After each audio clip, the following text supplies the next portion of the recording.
Bashkia e Tiranës ka grabitur mbi 15.000 m2 tokë pronë ligjshme i disa familjeve këtu në Tiranë. Ndosë me vendim të formës së prerë, gjykata ka njohur këta familjarë si pronarë të ligjshëm të kësaj sipërfaqe toke. 6 muaj më pas, Bashkia e Tiranës në kundërshtim me ligjin ka filluar punimet për ndërtimin e një parku. Sot, pronarët e vërtetë zotrojnë vetëm certifikatat e pronësisë, pasi fusha është zaptuar nga Bashkia e Tiranës. Pikërisht në momentin që ne pajisemi me certifikat, me 2 shtator 2008, Bashkia e Tiranës, ose më mirë Edi Rama, fillon lulishte në pronën tonë. Kjo sipërfaqe prej 15.000 m2 tokë është pronë në familjeve Toska, Mema, Bylyku e të tjerë. Këtë e vërteton dokumenti i vitit 1994 i Komisionit të Kthimit të Pronave. Në vitin 2003 pronarët e regjistrojnë në zyrën e regjistrimit të pasurive të paluajtshme.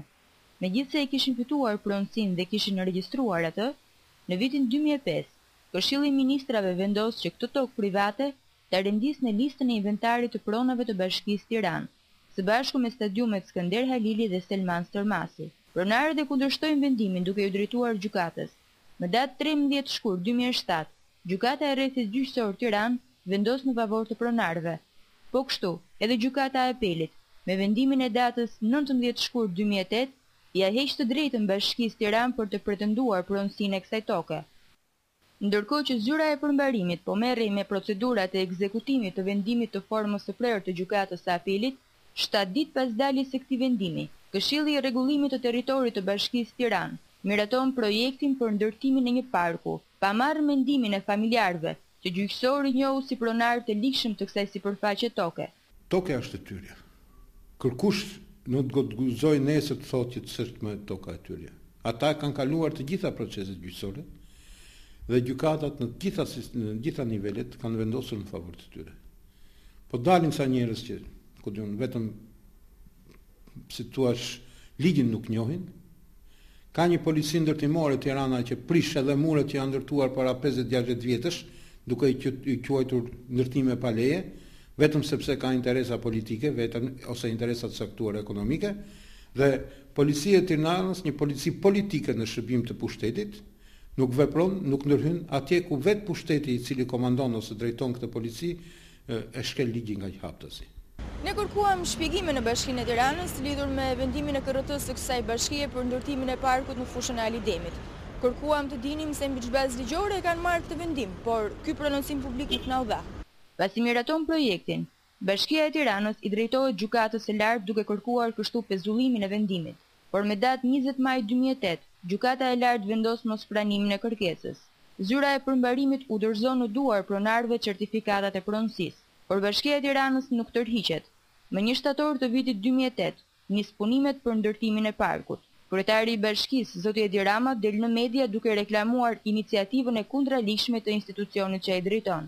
Në dëgjesat publike të vitit shkuar për buxhetin e këtij viti, ky komunitet kërkoi me këmbgulje që kjo ish fush e kthyer në një vend mbeturinash dhe pas një lloj aksesi për komunitetin të kthej në një mjedis në dispozicion të komunitetit dhe ne sot i hapim udhë një projekti i cili do të transformoj të gjithë këtë territor në një territor në dispozicion të më të moshuarve dhe të fëmijëve më të vegjël, pasi për të reja dhe të rinjt janë mjediset sportive aty pranë të ngritura dhe që janë në funksion. Në një kohë që ai flet për zbatim ligji, jemi gjithë njësoj para ligjit, pikërisht neve jemi vetëm pronar të ligjshëm, por vetëm me letra. Fizikisht na mund të them se na e grabiti bashkia, nuk është e marrme, na e grabiti, unë e quaj grabitje, ai shfrytëzon pozitën shtetërore që ka, pushtetin që ka. Po pse është i kundraligjshëm ky vendim i Këshillit të Rregullimit të Territorit të Bashkisë Tiranë? Së pari, Bashkia e Tiranës nuk zotron asnjë certifikat pronësie mbi sipërfaqen e fushës së sportit Ali Demi. Së dyti, nëse parashikon të shfrytëzimin për interes publik, duhet të merrte lejen e pronarëve ose të kryente kompensimin e tyre. Së treti, nuk ka zbatuar vendimin e formës së prerë të gjykatës së apelit dhe atë të gjykatës së lartë. Së katërti, nuk ka të drejtë të jap leje për sipërfaqe mbi 5.000 m2 tokë. Së fundi, Bashkia e Tiranës nuk ka të drejtë të ndrojë destinacionin nga fushë sportive në park pa një vendim të Këshillit të Rregullimit të Territorit të Republikës së Shqipërisë. Bashkia e Tiranës ka shkelur Kushtetutën e Republikës së Shqipërisë, Kodin e Procedurës Civile, Ligjin për Urbanistikën dhe Protokollin e parë të Konventës të Drejtave të Njeriut. Vendimi i Këshillit të Rregullimit të Territorit të Bashkisë Tiranë vjen në kundërshtim edhe me ligjin e ri për sportin të datës 21 korrik 2008. Neni 31 thot: objektet sportive privatizohen nga pronarët e trullit kur ka të tillë. Dhe shembull konkret, kemi privatizimin e klubit sportiv Partizani. Tashmë pronarët e vërtetë janë drejtuar përsëri gjykatës për pezullimin e punimeve.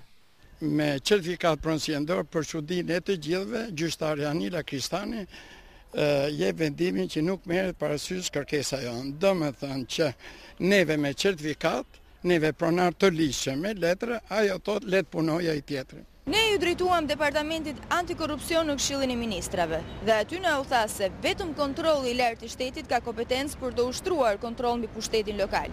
Ne ju drejtuam edhe kontrollit të lartë të shtetit, por këtu na u tha se çështja është në proces gjyqësor. Përsëria është kompetencave edhe të këtij organi shtetëror. Atëherë, si mund ta rimarrin pronën këta pronarë? Shpresat i kanë tek një mesazh që kryeministri zoti Sali Berisha u ka kthyer, ku i kërkon të paraqesin të gjithë dokumentacionin, edhe pse ato ndodhen në zyrat e këtij institucioni. Na vjen keq që pushteti qendror nuk ndërhyn ashpër në këto situata të cilat shkelin haptas i këtë ligjet dhe jemi të bindur që e drejta është me pronarët, është me individin dhe ne jemi të bindur gjithashtu që do të vijë dita që të gjitha këto shkelje jo vetëm do rivendosen në vend, por do dëmshpërblehen rënd nga këta që po shkelin ligjin. Një ditë do të jenë këta në bankën e të akuzuarve, të jenë të bindur. Nëse do të ekzistojë vullneti për të zbatuar ligjin, këta njerëz nuk do të jenë pronarë vetëm në këto letra, por edhe të tokës së zaptuar nga ai që quhet pushtet lokal. Në faqen zyrtare të Bashkisë Tiranë thuhet: për një Tiranë ku ligjin duhet ta bëjë fryma e Kushtetutës së Republikës sonë dhe jo arroganca e klaneve politike. Për një Tiranë ku të dobtit nuk duhet të ndihen të pambrojtur dhe ku të fortët nuk mund të lihen jashtë kontrollit. Për një Tiranë ku pushteti të jetë i qytetarëve dhe qyteti të jetë i të gjithëve. Por në rastin konkret ne kemi një bashki që shpërfill vendimet e pushtetit gjyqësor, ligjet për të drejtën e pronësisë, duke cënuar kështu drejt për drejt ata qytetarë të cilëve e ka për detyrë të shërbejë.